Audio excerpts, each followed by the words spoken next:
YOGTZE, The Unsolved Mystery. Part 1. The beginning. I never believed in the supernatural. Ghosts, spirits, and cryptic messages were the stuff of fiction, not reality. That was until I stumbled upon the YOGTZE case, a mystery so bizarre and unsettling that it defied all logical explanation. My name is Alex, and this is my story. It all started on a cold October evening. I was browsing through old case files in the dusty archives of the local libraries, searching for inspiration for my next true crime podcast episode. That's when I found it, a yellowed folder labeled YOGTZE. The name itself was strange, almost alien. Intrigued, I opened the folder and began to read. The case revolved around a man named Günther Stoll, an unemployed food engineer from Germany. On the night of October 25, 1984, Stoll scribbled the letters YOGTZE on a piece of paper before leaving his home in a state of panic. Hours later, he was found naked and severely injured in his crashed car. He died shortly after, but not from the crash. The autopsy revealed that he had been run over by another vehicle while already injured. The letters YOGTZE remained a mystery, a cryptic clue that no one could decipher. As I delved deeper into the case, I felt a chill run down my spine. There was something about the randomness of the letters, the inexplicable circumstances of Stoll's death, and the eerie sense of foreboding that made my skin crawl. I decided then and there that I had to know more. I had to uncover the truth behind YOGTZE. Part 2. The Investigation. My investigation began with a trip to Germany. I wanted to visit the places connected to the case to see if I could find any clues that had been overlooked. My first stop was Anshausen, the small village where Stoll had lived.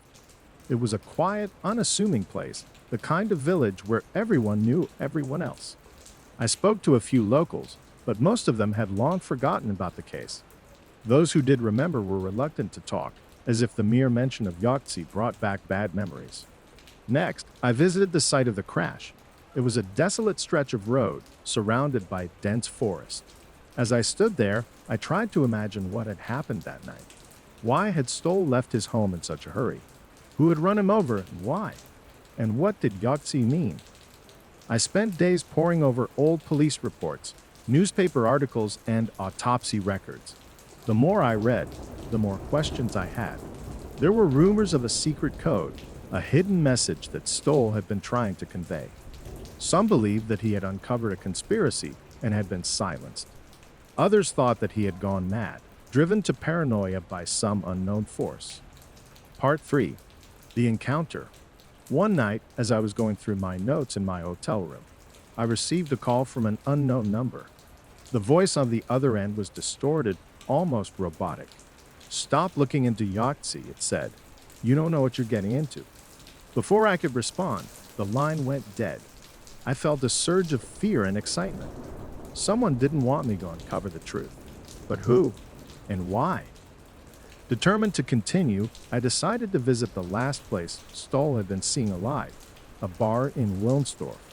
The bartender, an old man with a weathered face, remembered Stoll well. He came in that night, looking like he'd seen a ghost, he said, kept muttering about them coming for him. Then he scribbled something on a napkin and left. I asked if he still had the napkin. To my surprise, he did. It was crumpled and stained, but the letters YOGTZE were still visible.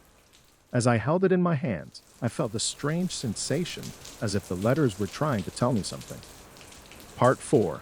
The Revelation. Back in my hotel room, I stared at the napkin, trying to make sense of the letters. Suddenly, it hit me. What if YOGTZE wasn't a word, but an anagram? I rearranged the letters, but nothing made sense.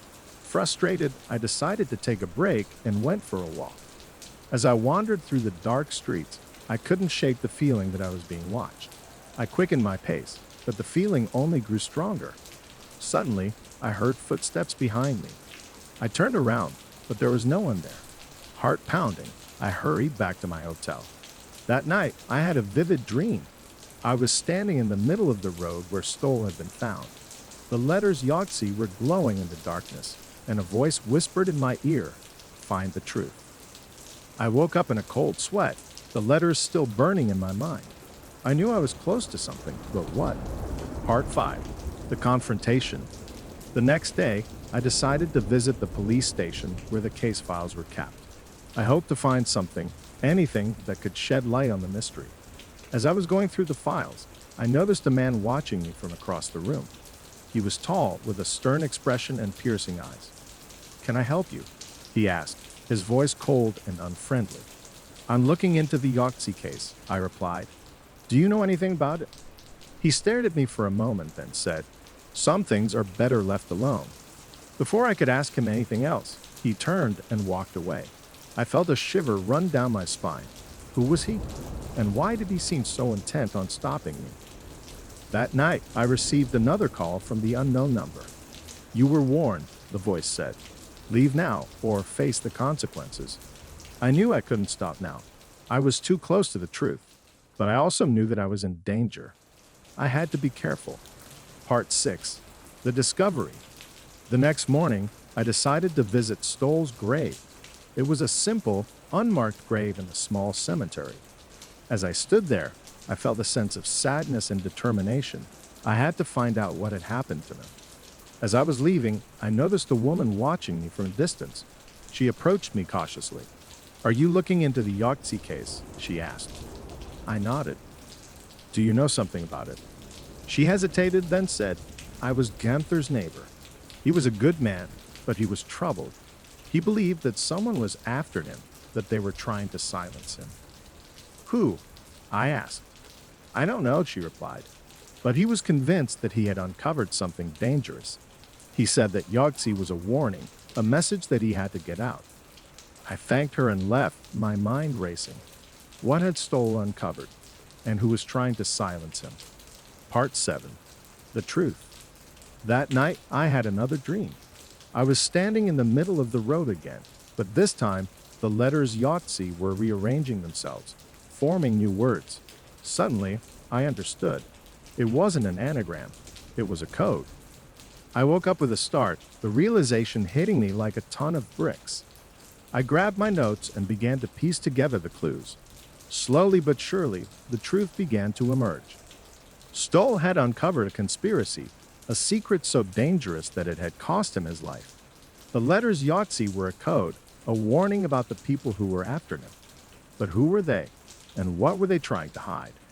As I delved deeper, I began to uncover a web of lies and deceit. There were powerful people involved, people who would stop at nothing to keep their secrets hidden. I knew I was in over my head, but I couldn't stop now. I had to see it through to the end. Part 8.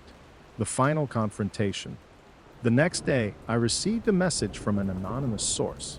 It contained an address and a time. "Come alone," it said. I knew it was a trap, but I had no choice. I had to find out the truth. I arrived at the address, a deserted warehouse on the outskirts of town. As I entered, I felt a sense of foreboding. The air was thick with tension. Suddenly, I was surrounded by men in dark suits. "You should have listened," one of them said. "Now it's too late." Before I could react, they grabbed me and dragged me into a dark room. I struggled, but it was no use. They tied me to a chair and began to interrogate me. "Who are you working for?" one of them demanded. "No one," I replied. "I'm just trying to find out the truth." They laughed. "The truth?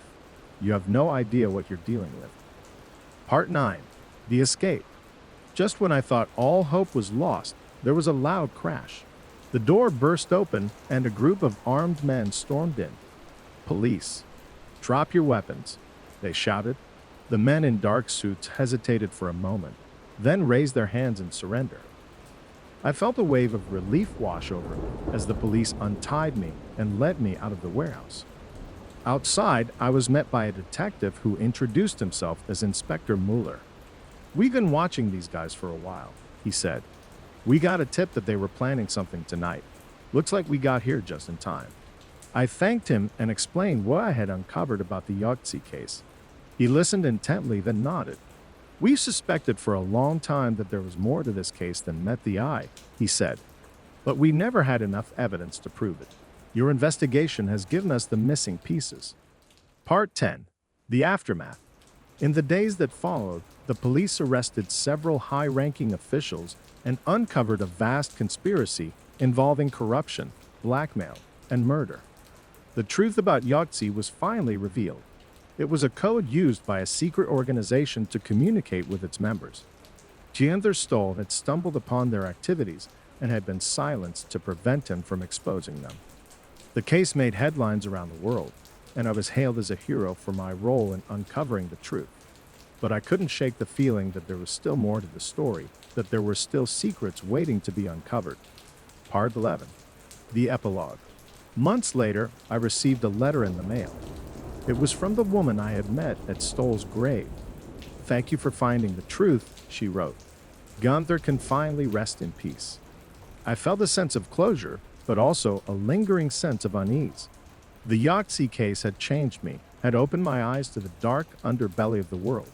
I knew that there were still mysteries out there, still secrets waiting to be uncovered, and I knew that I would never stop searching for the truth.